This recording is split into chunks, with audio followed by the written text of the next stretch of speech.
Alright. I wanted to read this, so I wanted to read the Grace report. So, Grace's report, the truth behind Raccoon City. Introduction. In 1998, Raccoon City was devastated by a massive outbreak caused by a viral leak from the pharmaceutical giant Umbrella. The United States government responded by launching a missile strike to wipe out the infected and erected a blockade to seal off the city. In 2004, following a court trial, the Umbrella Corporation declared bankruptcy. A complete account of the events was never released. We know that. We knew this from Resident Evil 1, Resident Evil 2, and 3. So, we already knew about this. But, Resident Evil 9 changes a few things. However, in October 2026, it was discovered that the city had been used as a hub for the production and trafficking of bioweapons. So, this is the new stuff. This report reveals that the established narrative of the Raccoon City incident was falsified and elucidates newly discovered truth surrounding the incident. 1968. To properly understand the truth, we must first go back to the beginning of it all. In 1968, Oswald E. Spencer, James Marcus, and Edward Ashford founded the Umbrella Corporation. We know this. Having witnessed the horrors of the Second World War and the dread of the Cold War, Spencer felt a sense of despair at watching the world repeat the same mistakes. He felt it was his duty to bring about change to humanity. As stated in court records, following the Raccoon City incident, his ultimate goal was to bring about the viral evolution of the human race. Thus, he relentlessly pursued virus research through illegal and inhumane means. This fact remains unchanged. Yes. So we already know this. 1970s. From the very beginning of Umbrella, the company faced rapid change and intense internal strife, most notably the sharp ideological divide between Spencer and Marcus.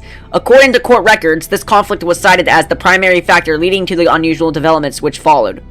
In 1978, James Marcus developed the T-virus, which would go on to become the cause of the subsequent outbreak. We know this. James Marcus in 1978 developed the T-virus. We know this. The 1980s. This is a crucial period for understanding the basis of what caused the incident and the truth behind the entire case. Spencer's influence in ARC's establishment. So, this is probably going to talk about a little bit about Miranda. Spencer used internal politics to have Marcus demoted, absorbing T-virus research into a facility under his own control. From then on, Umbrella began to actively research and develop bioweapons under Spencer's leadership. The underground facility known as ARC, which was discovered during recent events, originally served as the administrative center of Umbrella's research. Several documents outlining Spencer's plan for ARC have also been discovered. Okay. Excerpt from confiscated records. Long-term strategic review 1980-0422. ARC-centric integrated research roadmap. Step 1. Concentrated investment into Wesker's plan and the team. Oh wait, no, this is from the confiscated records. So this was the strategy. Step 1. Concentrated investment into Wesker's plan and the T-virus. Step 2. Establishment of ARC as a central command center. Step 3. Development of ELPIS. Step 4. Memory transfer and forced evolution. This is the first recorded instance of a significant keyword, ELPIS. The connections involvement. The following documents regarding Marcus' involvement were also discovered.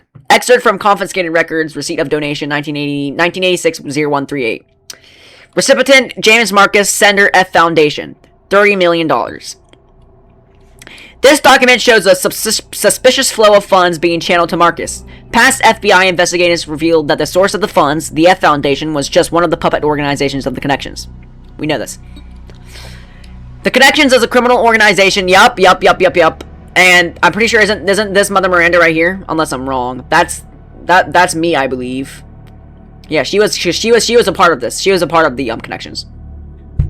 The Connections is a criminal organization that, and also, is this Evelyn? The Connections is a criminal organization that various government agencies have been sounding the alarm against for years. This illicit group is at the heart of all of this. Evidence suggests that the Connections sought involvement with the Umbrella Central's operations. Additional documents belonging to the protege of Marcus, Brandon Bailey, have been uncovered. Excerpt from confiscated records, telegraph log 1988-0996.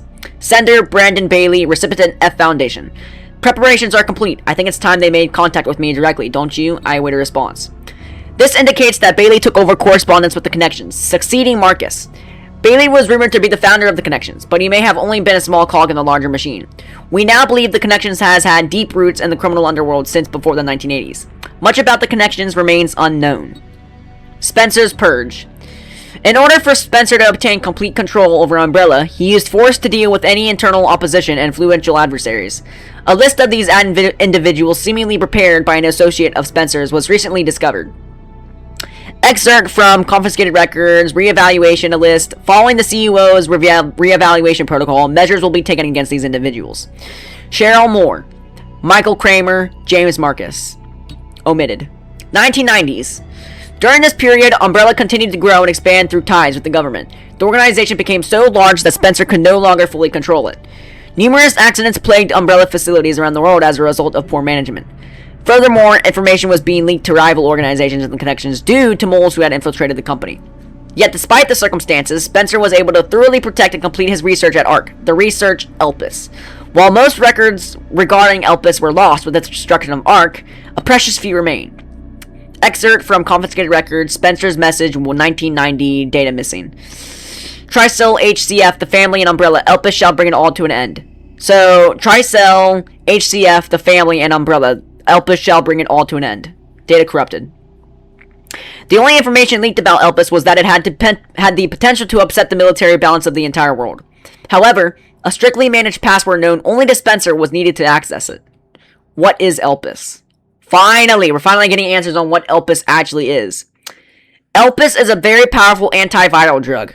However, this was unknown to those who sought it. The Connections and other black market groups mistakenly thought it to be a powerful bioweapon with the potential to control human minds. This confusion likely stemmed from the fierce competition surrounding bioweapon development. It was common knowledge that Spencer, the developer of ELPIS, aimed for the evolution and control of humanity through viral technology. Completion of ELPIS.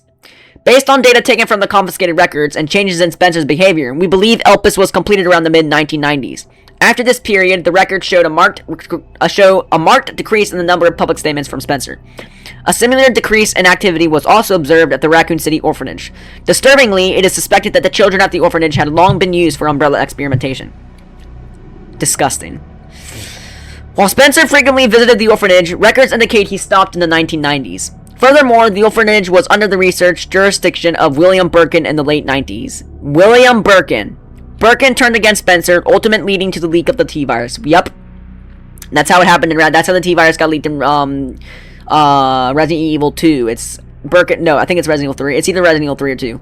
I know they both take place in the same time. But in Resident Evil 2, Birkin destroyed a case that had a T-virus sample in it, and the T-virus sample got into rats, and they spread it further on. 1998, the Raccoon City incident. Here we go. The T-virus leaked from the Umbrella's research facility in Raccoon City, causing an unprecedented outbreak. In response, the government decided to launch a missile strike on the city, under the pretense of containing the spread. That's what we were all lied about. It wasn't just about that. However, this is where we have been misled. The missile strike was not launched to prevent the spread of infection. A plan was formed to disrupt the relationship between the government and Umbrella, and shift the blame for all illegal activities onto Spencer, which they succeeded in doing. Found records indicate that the Connections lobbied for the missile strike. Oh, man. Experts from the confiscated records. Access log, first assembly minutes. ARC has been secured. Commence the missile strike. The blame will fall solely on Spencer. With this, Umbrella will be dismantled and will seize their assets. Dang. That's messed up, bro. Their goal was the acquisition of Umbrella assets, particularly the thing they believed would disrupt the world's military balance. ELPIS. Due to Bailey's involvement, the Connections were aware of Umbrella's inner workings prior to the Raccoon City incident. This set them up to swiftly secure ARC before instructing the government to carry out the missile strike. After the Raccoon City incident, the Umbrella trials. As is well known, trials were held after the events of Raccoon City incident. Testimony from Raccoon City survivors, along with evidence submitted by the Global Pharmaceutical Consortium, I don't even know how to say that, demonstrated the scope of Umbrella's nefarious activities. Evidence against Spencer was presented at the trials by his subordinate Albert Wesker. It is now evident that Wesker was linked to Tricell, which in turn had strong ties to the Connections. Therefore, it is highly likely that there was pressure from the government and the Connections during the trials. In 2004, following the outcome of the trials, Umbrella was forced into bankruptcy. Just as the Connections and the government intended, Oswald E. Spencer was held accountable as CEO and he disappeared from the public eye. Acquisition of ARC. The Connections and the government seized ARC during the Raccoon City incident. Thereafter, ARC served as a base for the research, development, and distribution of bioweapons. Documents believed to be transaction lists have also been seized. These lists Umbrella's competitors, along with organizations that were previously found guilty of illegal activity. Unfortunately, most evidence was lost with the collapse of ARC. Recovery efforts continue, but success is unlikely. That's very upsetting. Excuse me. Following the Raccoon City incident, weaponized viruses developed by Umbrella were leaked. Subsequently, instances of bioterrorism utilizing this technology spread around the globe. Yep, just like in Resident Evil 5 and I believe Resident Evil 4. In 2013, President Adam Benford was assassinated in a bioterrorist attack. Intelligence agents report that the president wished to reveal the full truth of the Raccoon City incident. It is possible that President Benford was privy to the facts revealed in this report. Dang! Dang! Spencer's final years. Remaining records about Spencer after the dissolution of Umbrella are scarce, but a new source of information has recently come to light. An interview conducted by Alyssa Ashcroft, my mom. Despite being responsible for countless atrocities, Spencer showed some signs of remorse in this interview. Yep. So he regretted his actions, but does that really make up for all the things he did to all the kids, all the people in Raccoon City, the T-virus outbreak? I don't think so. However, forgiveness. Having lost everything, he sought atonement. While Elpis is a powerful instrument that can render viral weapons inert, it also has the potential as a panacea to be used for good. I think that's how you say that. Panacea? Panacea? It's possible that Spencer's true motivations behind Elpis were peace and redemption. While he remained obsessed with the evolution of humanity throughout his later years, most testimonies describe him as nothing but a senile old man. Spencer died in 2006 at his secluded estate. His true intentions behind developing Elpis will forever remain unknown. Conclusion. As we can see from the records, the Umbrella Corporation's liquidation was intentionally orchestrated by the connections in the US government. Furthermore, they were involved in the illegal development and trafficking of bioweapons in Raccoon City. The extent to which past and present governments were involved requires further investigation. Much about the connections remains shrouded in mystery, and most records of their involvement were destroyed alongside ARC. Countless lives have been lost. As government officials, we have a duty to pursue the truth. If anything, finding it will finally offer some closure to everyone who fell victim to these heinous actions. FBI intelligence analyst, Grace Ashcroft. Wow. That just explained the entire story of Resident Evil 8. Of Resident Evil. They missed out a few things from, like, Resident Evil 7 and 8. Like, I know back here it said something about the influence. What influenced, Let me go back.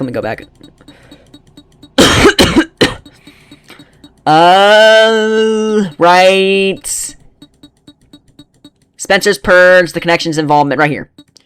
Spencer's influence. Because he was influenced to do all of this by Mother Miranda. And it explains that in Resident Evil 8. So they didn't mention anything about that in this. But that is very interesting. So that completely explains the entire story of Resident Evil. So we have so this game is basically like, this concludes everything with Raccoon City. They can do spin-offs and crap. Actually no, probably the next game's gonna have to do with BSAA. Anyways. We got some other content to look at, but yep. That's pretty interesting.